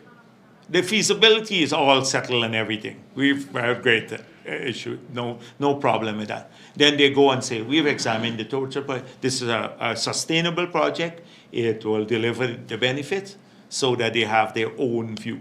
This happens routinely with almost every agency. That is why I say that APNU often they don't understand a project, how it goes. So, for example, they say, oh, we had planned to build a bridge across the river. But to get to that bridge, you have to do your own feasibility study. When you do a feasibility study, your own feasibility study, then you can apply for a loan. If you agree, we're going to a multilateral financial institution or even a bilateral source. They have their internal process, which can often take a year to 2 years. This happens routinely. The assessment on the Linden-Soestdijk Highway from the Islamic Development Bank nearly took 2 years. They with their own work. They come and verify. They don't just put their money in just like that. It's a routine thing. So from the time we made the application to now, this is what we recruited a consultant last year. They're now doing their work, and then it will move forward. It's routine. So a number of people who were unfamiliar with the process and who, just don't know anything, they see this as a big issue. For me, I see this as routine. And this delay, the government not getting the money. In fact, it's moving fast. Sometimes it takes 3-4 years to secure multilateral funding because of their own internal process. Why do you think, if you look at my speeches globally, I've been speaking about the need to change the multilateral system of intermediation of funds, because it puts a lot of burden on the developing world. We have greater capacity now to negotiate with these countries, so we can move pretty fast. You try some countries that have been trying 7-8 years. They don't even getting funding. They don't even get the funding. It's a different system, and that's why I don't find it everything. Even now, you've heard me complain about the classification of countries and how the classification on the OECD risk classification can affect your interest rates. So in the early year, because we haven't done much work on this for years, the first loan that we took from the to do the hospital, because it came out of UKIF, they had to look at the OECD classification. We are in category 6 of 7. 6 is bad, 7 is the worst. And that meant 13% of the loan is an upfront payment. But when amortized over the period, it works out to an additional maybe 1% on the interest rate. When we managed to get it down to category 5 now. So that immediately, it moves from 13% to about 9%. And we are working now to try to get it down lower, because I've argued that our debt figures are even better than the European countries that are categorized as category 3. So now we are working to change that globally, so our cost of borrowing can plummet even further. A lot of these things are being worked at simultaneously. APNU thinks this is just gaff. To get to sell $750 million worth of forest carbon, they don't know the amount of work that we put in, technical work. It requires that. They don't know about just getting this done in the one category, the amount of technical work that we put in. All of these things require work at the same time. They think it's just getting a project, talking about it, putting it in your manifesto, and it gets work done. I've pointed out the gas to energy project. It's not just that bit that you talk about, the Exim bit. It's the Exxon bit that we got to get now the gas strategy going, the gas sale agreement going. It is the part to build the substations at Vreden Hoop and at Garden of Eden and here at Eccles and the control center to move all of this power. And it has to be done in time for that project too. It's so many moving parts, and you got to look at all of them simultaneously. They think it's just like going to a press conference and talking bilge. In other words, if you were not getting the money, you would have already known. Yes, and I said, what happens if the extreme happens. We have already been funding from the budget, and we're making contingency. We can do that. The project is going to be built. It's going to be built, and then you will see the difference it makes in the lives of our people, for those who are violated. Okay, thank you very much.